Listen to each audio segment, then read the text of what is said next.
Hello, welcome to the Hot Seat. I'm Martin Rogers, here with Kate Alexander-Shaw, a PhD student in the Department of Government and former Treasury official. We're here to discuss the recent budget. Welcome, Kate. Thank you. So for the first budget by a Conservative majority government since 1996, can you give us an overview of what we've seen? Absolutely. This, as you say, it's the first time we've seen a budget from a majority Tory administration since the mid-1990s. And it contained quite a lot of stuff that was pre-briefed, but also some surprises.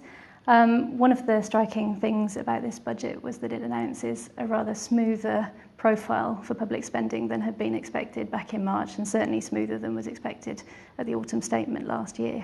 Actually, this implies further austerity, but not the so-called roller coaster of cuts followed by potential splurges that had at one point been envisaged. George Osborne talked about going no faster nor slower than in the last Parliament on austerity, which puts the Lib Dems in a slightly awkward position. But it implies quite a lot more wiggle room for him on public spending than was previously imagined. The other thing Osborne obviously set out today was the vision motivating this budget. It's the first time the Conservative Party have been able to put forward a vision that's not been negotiated with the Liberal Democrats. And he was pretty clear about what that was, a so-called higher wage, lower tax, lower welfare society. So that implied some quite striking changes on all three of those fronts, and the budget did seem to deliver on that. So what are the fiscal and distributional impacts of the budget? Yeah, first of all, before we get into the individual measures he announced, the fiscal impact, as is quite common, is expected to be overall neutral. So while there are some quite significant giveaways, as the Office for Budget Responsibility put it in their analysis, those are expected to be offset by some quite major tax increases and, of course, major inroads into, in particular, the welfare budget and some departmental cuts too. So the overall fiscal impact is expected to be neutral. The distributional impact of this budget is what's going to be really important, and on that we don't yet have very good information. The distributional impact assessment that's published alongside the budget only runs up to 2017-18.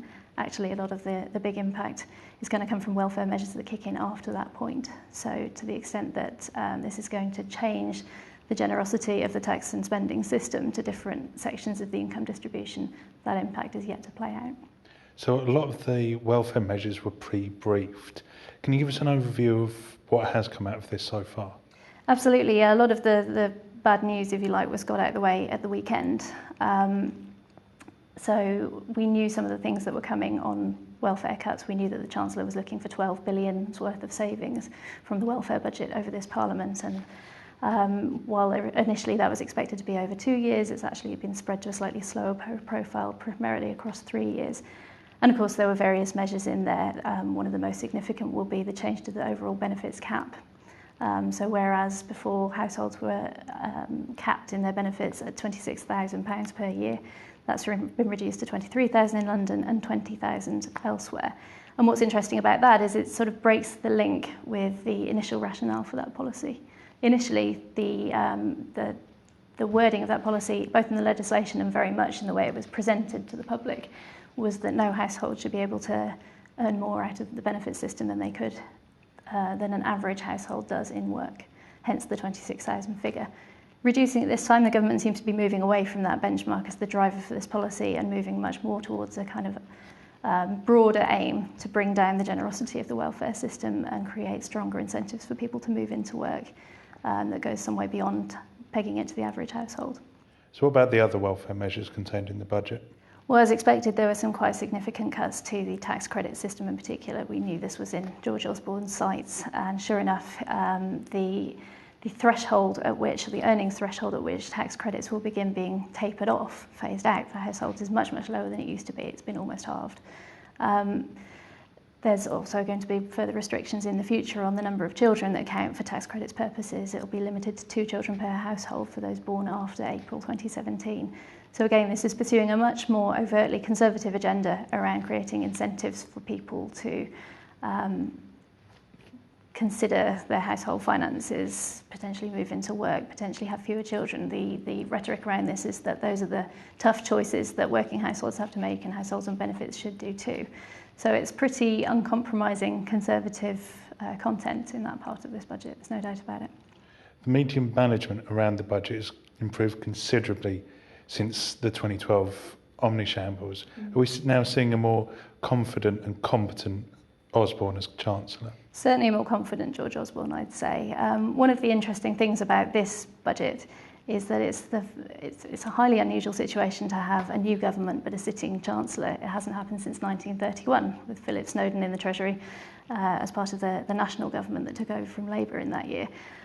So the difference that makes for George Osborne is that compared to a lot of incoming chancellors with a new mandate after a general election, he's already in that department. The Treasury machine is used to him. He knows how to wield it, and he's been able to use that position, I think, to exercise something of a masterclass in media management around this budget, and certainly a masterclass in expectation management. As I say, a lot of the welfare measures were pre-briefed and trailed. A lot of the bad news was sort of softened up at the weekend.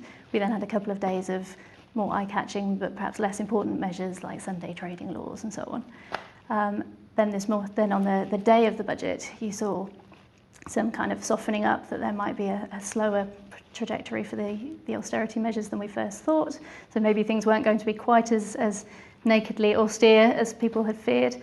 And then, of course, you have big headline surprises like the move towards a national living wage, which appears much more progressive in some ways than anything people expected from Osborne in this budget. They'd, in fact, trailed, I think, that there wasn't going to be any change in the minimum wage. So that came as a big surprise.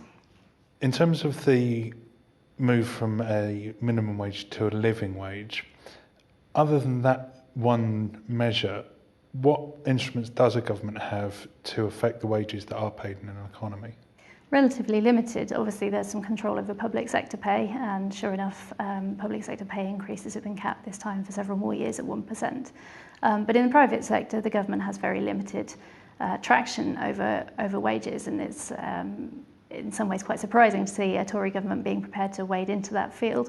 The minimum wage, of course, is an established part of the policy architecture in this country now, so they had that lever to pull, and they've done so quite dramatically.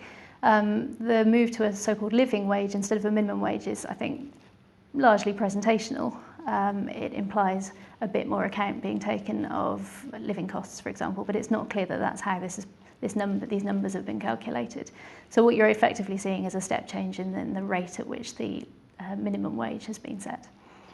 And what that does, of course, is create quite a lot of political space for the lower welfare part of the equation. So if you've taken care of the higher wages part of the equation, lower taxes, there's some of that in this budget. There's plenty of tax increases too, but the lower welfare bit is where they really needed to create the political space. And the minimum wage measure, living wage measure, does that. So to move on to the political aspects of the budget, how much space has the living wage announcement bought George Osborne specifically and the Conservatives more generally, especially with regard to the inheritance tax measure that was trailed over the weekend?